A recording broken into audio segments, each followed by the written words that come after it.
Halo adik-adik, bagaimana kabarnya? Semoga saja kita selalu dalam lindungan Tuhan ya adik-adik. Kembali lagi bersama saya Rizky Nanda. Jadi adik-adik, pada kesempatan kali ini kita akan membahas pelajaran matematika yang berjudul pecahan.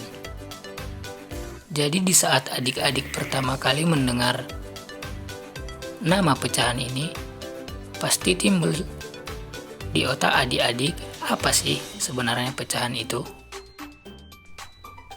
Nah, jadi di sini adik-adik kita akan membahas masalah pecahan.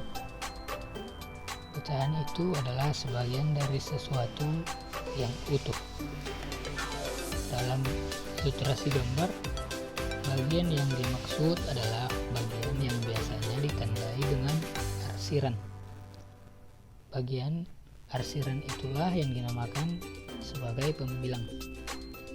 Adapun bagian yang utuh adalah biasanya yang dianggap sebagai satuan dan dinamakan penyebut. Mari kita amati contoh gambar yang telah kakak sediakan ya.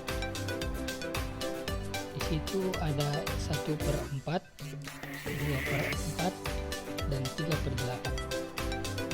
Dan di situ juga ada gambar yang telah diarsir ya. Jadi bagian yang diarsir tersebut itulah yang dinamakan sebagai pembilangnya. Dan yang tidak diarsir tersebut, maka itulah yang dinamakan sebagai satuannya ataupun dinamakan sebagai penyebut.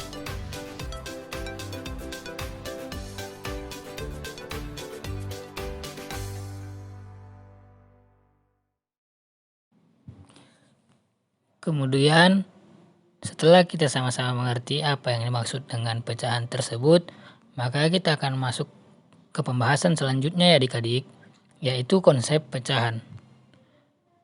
Konsep pecahan berarti dengan soal cerita yang menggunakan objek-objek nyata, misalnya seperti buah, yaitu buah apel, sawo, tomat, ataupun kue, dan yang lainnya. Selanjutnya dapat berupa daerah-daerah bangun datar, beraturan misalnya persegi, persegi panjang, atau lingkaran, yang akan sangat membantu dalam memperagakan konsep pecahannya tersebut ya adik-adik.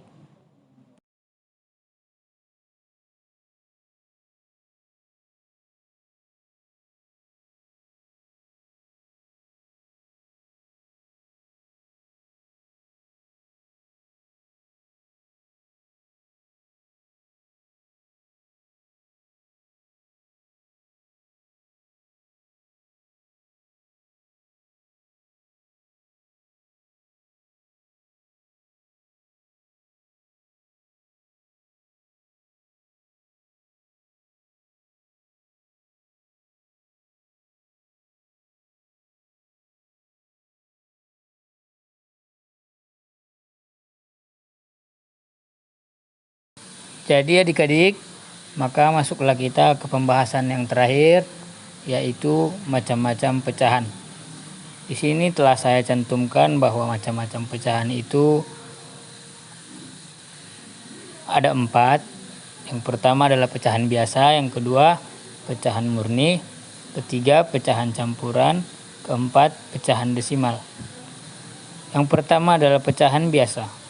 Pecahan biasa yaitu pecahan dengan pembilang dan penyebutnya merupakan bilangan bulat. Adapun yang kedua, pecahan murni, yaitu pecahan yang pembilang dan penyebutnya merupakan bilangan bulat dan berlaku pembilang kurang atau lebih kecil dari penyebut. Yang ketiga ada pecahan campuran, yaitu pecahan yang terdiri atas bagian bilangan bulat dan bagian pecahan murni. Dan yang keempat ada pecahan desimal, yaitu pecahan dengan penyebut 10, 100, 1000, dan seterusnya. Dan ditulis dengan tanda koma. Sebenarnya masih ada 2 pecahan lagi yang belum saya sebutkan, karena sulit untuk dipahami. Mungkin cukup sekianlah pengenalan pecahan kita pada pertemuan kali ini. Semoga bermanfaat dan berkah untuk adik-adik sekalian ya. Terima kasih telah menonton.